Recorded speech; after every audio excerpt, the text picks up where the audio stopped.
mochimo n'ụlọ kojelu Mkpata ego siri ike ọ bụ mụ na onye n'ihu n'egwu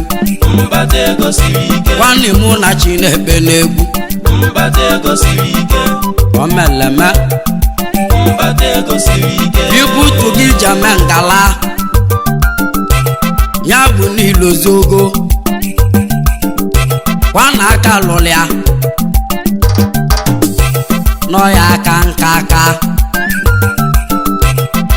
wuni jame ngala ya bụ na mara ọzọ na ọ bụ simenti na aja na rọdụ ka egotere wetinye ya ọnwa ebulu n'elu kwana aka alụlịa mana ijikwa ego ịchụlụ nwaanyị elu elu ya ekwe nkwa mmemme o wee jee tinye gị na nsogbu ịmụmụ bụ Ifeanyi Agege ọ mmeleme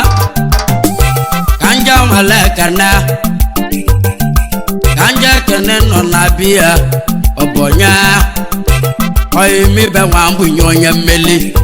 power power power power power oyimibe nwa mbunye onye mmeli edogun obodo oyibo ọkwa nke bụ njadị iko oyimibe nwa mbunye onye mmeli njadị iko na ya ade Veronica Saga ọ na-eche obodo oyibo ga-etosechu mmiri ndị mụzọ ama adịgo nnukwu ọ na-abịa Europe na Germany ọ na-eche etosechu mmiri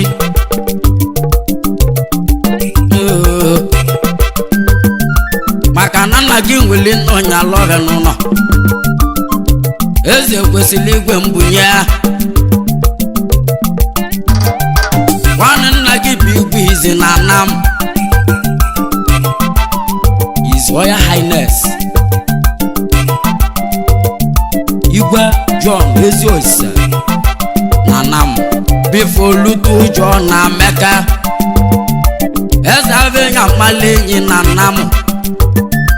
nwanne ndị chile eze gbogbo ka ịkpọba John na Mecca ịmụkwa na John na Mecca eze kwesịrị igwe mbunye ọkwa nke mụlọte nwa nke mụjadiko oyimokwu ibe nwa mbunye onye mmeli maka na inwere n'ụnya lọbịa n'ụlọ eze kwesịrị igwe mbunye dalụne Mkpata ego siri ike Mkpata ego siri ike yibes nwere ekene ka nje ekene n'ile ọlụ ya chayi ma nwa mama chayi ma m ekeneghị bike n'elu dị gị anya chayi ma nị mama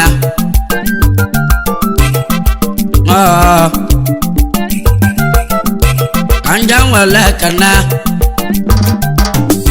ka nje ekene son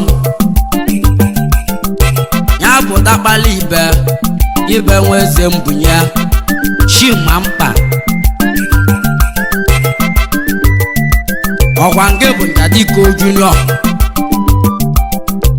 nke bụ Chima Mkpa ike ọkwa ndị obodo oyibo ọbịa ka nje ekene ibe nwa mbunye onye mmeli ị na-agba Europe na Germany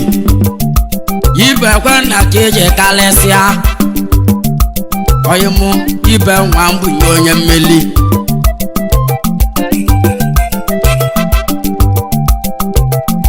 ka nje nwere ekene ka nje ekene oke okporo ụzọ ya bụ na mbene avọ mụlọ ọmụmụ na oke okporo ụzọ na mụzanam ya bụ na mbene nwunye eze kwesị igwe mbunye ọkwa nke mụrụ ndị oke nwa akala kaba dị mma ọyịmụ n'ọbịa ka eji ekwube ọkwa mgbe mụrụ n'abọ ife dịlịba mma n'ọbịa ka aba ji ekene ihe mama ka nje ekene na mbene oke obulu ụzọ dalụ oke obulu ụzọ dalụ n'emu bene ime nwụlịa ka nje ekene ndị si na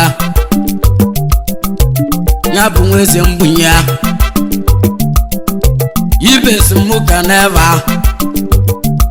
inelu anya ndị nwụzọ amadị ego nnukwu mgbe m dị na nwatakịrị ede m nọsa na ndụ saba na-akpata ego mgbe m dị na nwatakịrị ede m nọsa nsugbe sọba na-akpata ego oyimochi nwe okwu ọhịa mụ na nsugbe ede m nọsọ saba na-akpata ego Mkpata ego siri ike Mkpata ego siri ike ka nje nwere ekene ka nje ekene ije ọma ije mụ dị mma ije mija wele ya bụ ije ọma chizi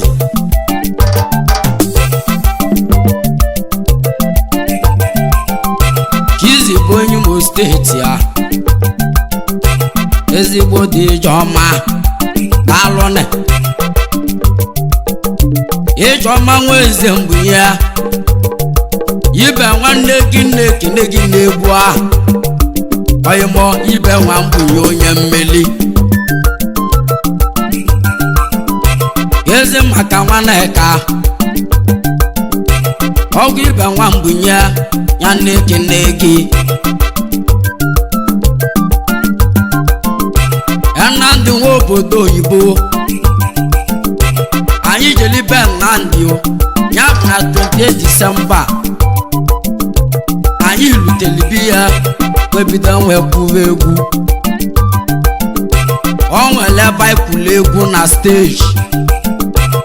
ive mbụ n'anya mụọ m n'ọbịa ka m mekwukwa iwe owewo Nnamdị nwe baga n'ime o ji ego yilave oyim ego ka o ji yilave ya bụ wọnwọ mkpa ive mvụ n'anya mụ iwe owewewechu nwe ike dansa maka na nna nwere n'ụnya lọbịa n'ụlọ o wedumuje butiki nweche nje mata oyimo dansa na-emme obu n'ikwudo dansa n'ebo na-eli ego ide nọ na aka inwechi dansa nwa mama eze maka ebe anya agwụ mụọ ibe nwa mbunye na-ekene ebe oyimo ka ike n'ibe nwa mbunye onye mmeli eze maka selima ahụ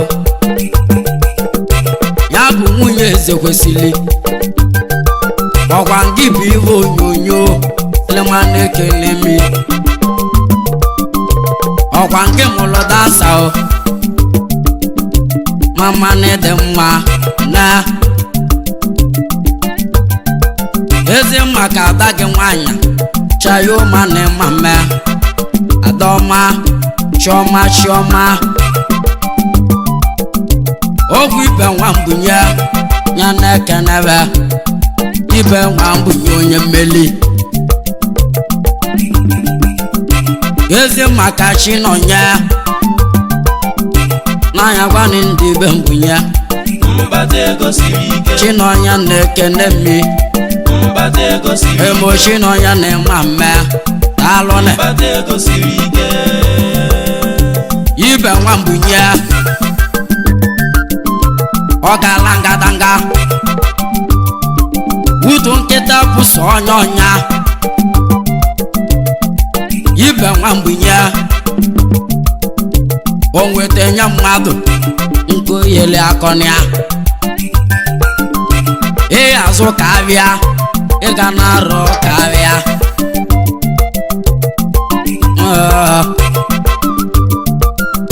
Ibes nwale kene ka nje kene ndọghị ya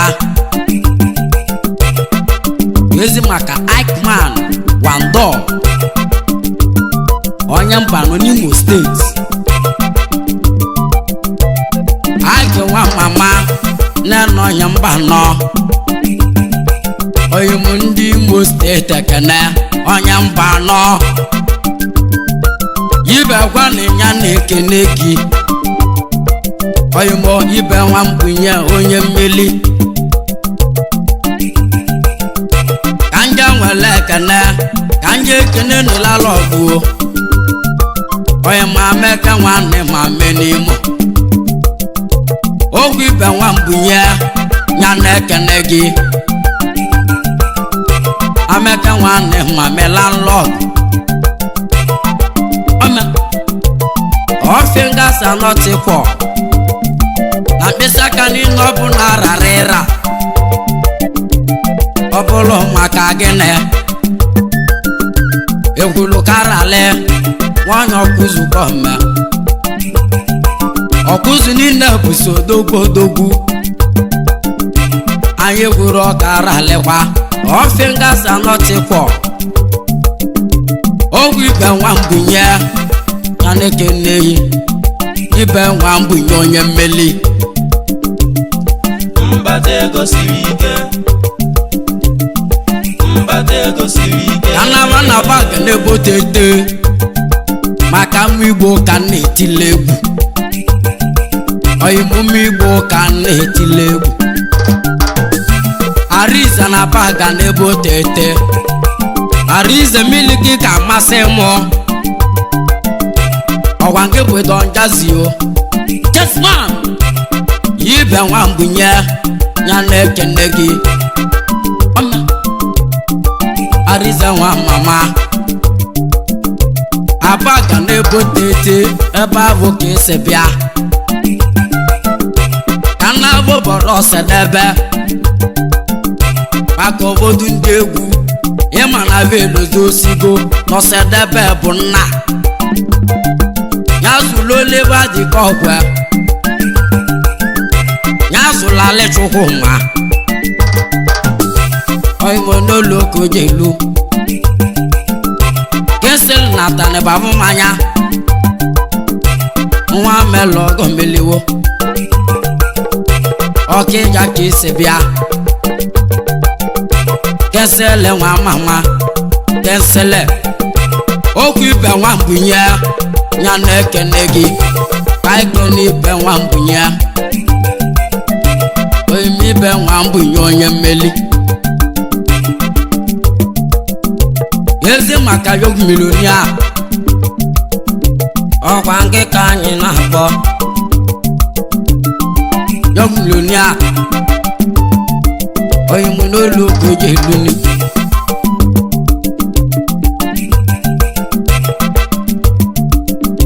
kanja nwere ekene kanja ekene Biafra kana ndị nwe obodo oyibo nwe igwe mbunye n'iji ego nwe mela abịa ive m n'anya m na 28 Disemba mbọsị abịala ibe gị okumegwu ka nje nwere ekene ka nje ekene n'ole akụ ya lọlọ nna Black Beauty imi ogologo ya bụ tobesi o fashion madam n'ịma ka eji anụ dị ị na-anụ na ndị ọfụma ka nje nwere ekene ka nje ekene Chinelo nwa Judo nwakọ ya bụ shaledi m Chinelo nwa Judo nwakọ yana ka na-enyeghị eze maka Ugochu nwanna luo ndube onye ọcha ụnọ mma gbala dio abada nwere onyo na-ekwesị ka nje nwere ekene ka na-aba n'ugwu taa ka nje ekene igwe ndị Igbo na Libya ọgwa Nnamdi na-ekene yi Ifeanyi onye ugwu taa oyimone na Ifeanyi Rochukwu igwe ndị Igbo Libya power Mkpata ego siri ike omelia Mkpata ego siri ike ka nje nwere ekele ka nje ekene oke abada maka abada nwere onye ọ na-ekwesị bifi bido iti ọkpọ ga-etigoda akpa aja ya bụ abada nwa otu abada ekene ka na-enye ehi daalụne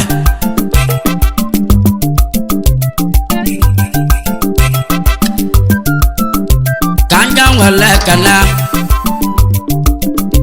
ka nje ekene smoking Delta steeti ka o si bịa Nnamdi na-ekene ha smoking mame onye Delta steeti ya eze maka Nitan nwa pastọ Nnamdi na-ekene ha Nitan nwa pastọ oyimu ibe nwa mbunye onye mmeli kanja nwere ekene ka nkene yọgmọn yinda ka o si bịa ndị kpala ego na ndị erika kanja kene ọga na nwụndịa ya bụ onye mmiri bụ ọbụ tata Ibrahim white man ọgwa nna m ndị nwa abụọ gị ya na-ekene gị maka ndị mmiri bụ ọbụ tata yibe nwa mbunye sajemisi ọbụnọ nwa m na mma chude papa na Highlander sajemisi ọbụnọ eze maka sasoji Igbo n'India ọzọ bela achala igwe mkpume papa mmesoma sasoji Igbo n'India sasa ekene ka na-enye gị ka nje nwere ekene ka nje ekene ọkụ confirm